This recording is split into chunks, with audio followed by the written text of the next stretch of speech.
mund ta vereni edhe vetë, jemi këtu në hyrje të fshatit Patishkarek. Ajo që të ma gjeps janë pamjet e bukura pejzazhiste që ka arritur të krijojë natyra. Një fshat jashtëzakonisht i bukur, një vend ku të mbushen mushkrit me ajër të pastër dhe që t'jep një shikim të jashtëzakonshëm dhe thjesht e le pa fjalë. Kjo është Patishkareka në hyrjen e saj.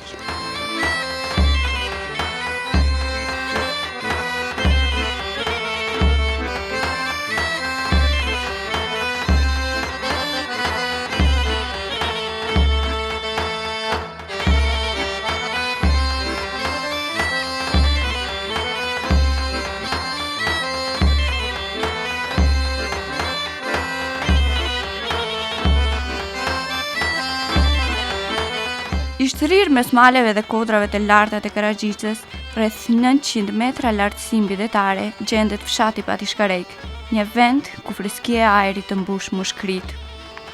Këtu njeriu gjen qetësinë sa shpirtërore, aq edhe psikologjike, një peizazh i mrekullueshëm që për disa çaste të lë pa fjalë. I bukur në çdo shtin kemi përshtypjen, por karakterizon dimri këtu, bora pothuajse është e përhershme. Me të hyrë në fshat, përballesh me qetësinë dhe zbrastiren dhe për një çast të zë pikëllimi. Aty këtu shihet ndonjë oxhak që nxjerr tym. Gjatë qëndrimit ton aty, hasën pak banor në rrugizat e fshatit, të cilët kishin dalur për të kryer obligimet e përditshme. Të tjerët, mbase këto ditë të ftohta dimri, jastrukur brenda odave përreth oxhaqeve. Edhe pse gjendet vetëm 40 kilometra nga Shkupi, ky vend kaq i bukur viteve të fundit po braktiset me hoftë të madh nga banorët e vendit, të cilët në kërkim të kushteve më të mira për jetë, vendosen në kryeqytet apo shpesh dhe marrin rrugën e mërgimit. Po unë veç me shoqen jena, dhe cullat i kena për jashta, e veç na dy jena të jetu që këtu si na shifni që ashtu. Jeta është pak e vështirë koha e dimnit, e qashtu. Rinia kanë dalë këtë për jashtë jonë, kanë bjetë veç pleq këtu. Ska jetjes këtu, s'kan ku. Ky vend që dikur oaz për t'jetuar, rrugët kishin gjallëri, banorët kishin jetë, ishin të kënaqur me jetët e tyre. Për shkak të pozitës gjeografike që ka fshati, është i përshtatshëm për blegtori. Kjo dhe ishte burimi i jetës për banorët. Por sot, çdo gjë ka ndryshuar këtu. Nuk dëgjohet leja e qenëve, rrugët nuk kanë gjallërinë e njerëzve, nuk dëgjohet azëri i vajzave të cilët kishin zakon që duke i bërë punët të shtëpisë të lëshojnë lehtë zërin melodik duke kënduar këngët e preferuara, apo edhe kur mblidheshin tek njëra tjetra për qëndisur dhe ja thonin këngës sikur të ishin para një auditori të gjerë. Ajo që vërehet sot këtu është se mbretëron heshtja, sidomos gjatë stinës e dimrit.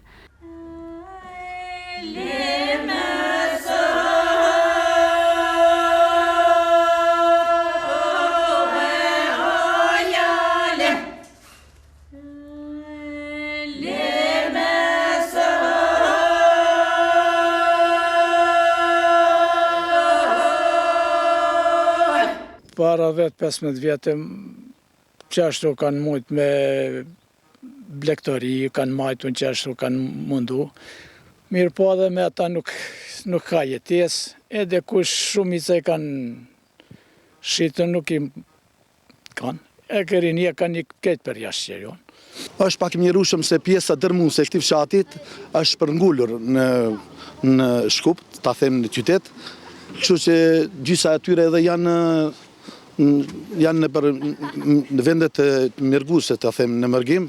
Pas disa hapave me tutje që bëm ne, ekipi ynë gjatë lëvizjes atje ndryshuan përshtypjen e parë, sa për të thyer heshtjen, kamera jon vëreti më të mirët e vendit atje, e kush do ishte nëse jo fëmijët. Disa jetonin aty, të tjerët kishin ardhur për vikend në vizitë të gjyshrit. Ata po kënaqeshin me Boren, shumë të lumtur dhe gëzuar u shprehen edhe përpara kamerës tonë. Si ke emrin? Arlend. Ku jeton ti, Arlin? Në Shkup. E pse ki ardhë këtu në Katund? Se është më mirë.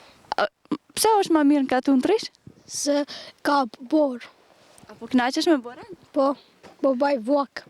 Ti kur bosh i madh rrishin Shkup apo ta kthesh këtu në Katun gjalloj? Ta kthehem Katunt. Shpend. Ti ku jeton? Këtu. Në Katun jeton? Po. Apo kënaqesh me burrin këtu? Po. A ke qef të shkojnë në Shkup apo të rrish në Katun? Ja. Se ke emrin ti? Alten. Ku jeton ti Alti? Në Shkup. E pse ke ardhur në Katun? Të baj vëllak. A të pëlqen më shumë Katun ta në Shkup? Në Katunt. Pse të pëlqen më shumë Katun? Se në Katun ka ma shumë borë. Shkolla, që dikur ishte një foler për fëmijët e gjithë fshatit, institucion nga i cili dolën shumë talent dhe gjeneratat e tëra, sot gati se po shëndërohet në muze, bankat e zbrasta, korridoret e heshtur, o borri braktisur, kanë ngelur vetëm një numër i vogël i fëmijëve. Shkolla fillore periferike Draga Stojanovska, nga fshati Patishkarek, një kohë numëronte numër të madh të nxënësve, kurse sot numëron vetëm 30 nxënës. Shkaqet e shpërnguljes së popullsisë janë kushtet e vështira, largësia nga qyteti, edhe interesimi pak i nxënësve për të arsimuar në shkollat e mesme, kushtet e bëjnë veten, ato janë shkaqet kryesore që shpërngulin popullsia nga vendi. Transporti urban mungon në fshat, largësia nga qyteti, këto janë arsyet kryesore. Aktualisht, sa nxënës numëron shkolla? Momentalisht shkolla jonë numëron 30 nxënës, mësimi zhvillohet në paralelet kombinuara në një ndrrim. Mësimi zhvillohet në gjuhën shqipe, arsimtar kemi afër 10 arsimtar. Shumica janë të vendit, dhe të tjerët udhtojnë prej qytetit, prej Shkupit. Domethënë, kjo për i përshtypje, numri i arsimtarëve këtu është i konsiderueshëm. Kjo t'jep edhe iden, faktikisht mendoj sepse këtu ka edhe cilësi arsimore. Flisni pak për cilësinë e arsimit, sa ju jeni të kënaqur nga gjitha ata gjenerata që kanë dalë nga kjo shkollë, nga ky institucion, juve vetë si arsimtar, sa krenoni sot me nxënësit tuaj? Po, ky fshat gjithmonë ka qenë krenar nga ana e shkollimit, sidomos vazhdimit të shkollimit të nxënësve në shkollat e mesme dhe në fakultete, cilësia e arsimit është e kënaqshme në nivel, shumica e nxënësve e vazhdojnë mas arsimit 8 vjeçare, vazhdojnë mësimin në shkollat mesme. Domethënë ka interesim të madh për mësim mirë, po kushtet e bëjnë të veten ato çka e numëruam deri tash. Patishkareka ka një traditë shumë të pasur kulturore, e cila buron nga fshatrat e Mavrovës, prej ku dhe ka origjinën popullata e asaj zone. Sidomos veshjet janë një specifik dhe vlerë e jashtëzakonshme në vetvete, një traditë e cila është përcjellur brez pas brezi nga banorët edhe gjithashtu është ruajtur me xhelozi edhe sot e kësaj dite nga ata të pakët që kanë mbetur aty. Kjo veshje, përveç se ka një veçantinë dukje, gjithashtu ka dhe koston e lartë të afro 1.500 eurove. Në fshat jeta ka qenë e bukur, si zakonisht në para që ka qenë kjo Republikë Jugoslave ta themi, ishte shumë bukur, rrugat kanë qenë të bukura, gjithmonë ka pas lëvizje, ky fshat mirë, po fshati si fshat i ka ato traditat e mira, është pikpamjet e bukura fshatare, siç është edhe ka dhe ky fshat ta them mos harroj, e ruan ende traditën e teshave kombëtare që është ta themi, për mrekulli. Do të vini tjetër herë ta shihni çfarë tesha kombëtare, ndoshta do të keni rastin të takoni se ende në këtë fshat njerëzit lëvizin, sidomos femrat, me tesha kombëtare. Dasmat ishin një spektakël i vërtet në fshat. Martesat lidheshin kryesisht brenda vendit, por sot edhe kjo gjë ka ndryshuar. Krahas një realiteti të hidhur pikëlluese mallëngjyes për vendasit, rrezja e shpresës nuk arriti të shuhet tërësisht për këtë vend të bukur malor. Ndonse braktiset me një hof të madh nga banorët vendas, fal pozitës së vet gjeografike dhe pasurisë e resurseve natyrore që posedon fshati, arriti të tërheqë vëmendjen e investitorëve nga qyteti i Shkupit. Është Fadil Fazliu, i cili ndryshe nga banorët vendas, mendon se në këtë fshat mund të zhvillohet turizmi dimror. Lindja ashtu para 4 viteve ishim këtu për herë të parë në këtë fshat, se disha as ku gjindet një herë. Isha këtu ditën e parë se ki fshat më hinin zemra shumë, që kish nevoj. Me njerët nesit vetëm fillova me kërku me ble vendin, ashtu që bleta njësa vendet në afër 5.000 metra që fillova atë vit, i bona 2 vikend shtëpiza.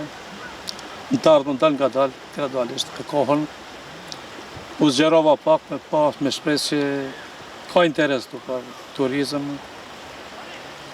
Kështu që fillova një punim këtu të rekës, me do gurë, si restoran du të bëha diçka në të ardhën, besoj që në aktivitetet të realizojnë edhe punimin e restoranit, ashtu që dhe bëna disa vikend shtëpiza, njerë për familje, për në të ardhën, besoj që dhe të bëne edhe ma tepër, që dhe të ketë interes edhe si biznis kështu edhe për familjen time edhe për shoqërinë, për fshatarët, të ketë pulsime. Por çdo vit të vrej gjallëri, sidomos mas ardhësime edhe para se ka pas shtëpiza vikend tash me të madhe të vjetë, kërkohen vende të lira, ka interes të madh, se kështu çdo shtinë është bukur, dimri sidomos i mirë, pranvera jashtëzakonisht alo më mirë është, që këtu kënaqësi të jesh, se ndalësia këtu afër 850 metra mbi ndalësia mbydetare, që ka nevojë për shërim, për frymërie, për gjithçka është shumë mirë. Zoti Fadil, çfarë ju thoni juve vizitorëve? Po vizitorëve ato, s'kam që i thonë ato përgjithësisht se vinë për herën e parë, ato vinë vetë, pra, s'ka nevojë me i thonë kur gjë se vetë shohin. Ai është i bindur se me këtë do t'i rikthehet shpresa banorëve, megjithatë, këtu mund të jetohet dhe të fitohet mirë për ekzistencë. Po unë prapë se prapë vi, kam dëshirë, edhe fëmijët kanë dëshirë. E kam blerë këtu një farë vendi, një tokë, edhe pse mos të vi, kur vinë edhe njerëz të tjerë, njerëz që i kemi të afërt, miqësi, dashamir, vinë edhe shohin, kanë bën ndërtime të bukura, shtëpia të bukura përpushimore, pse jo? Është një fshat shumë afër nga Shkupi 40 kilometra, mirë po rrugat janë të bukura, nuk kanë rrugët pengesa, siç e shihni dimërash, borre madhe, gati 1 metro, lëvizin veturat pa problem, pse mos të vi? Fshati Patishkarek graviton në komunën e Sopishtit. Banorët thonë se Ardhmeria, kohën e fundit, e përmendem se shpërngulja e madhe e popullsisë bën që bjen numri i nxënësve, mungesa e kushteve elementare për jetë e kështu me radhë. Këto janë që nxënësit kohën e fundit e kanë hupur edhe interesimin e tyre për punë dhe angazhim. Kanë dalë se s'ka jetesë këtu, s'kan ku. të gjitha këto kanë ndikuar që popullata vendase të shpërngullet nëpër qytet.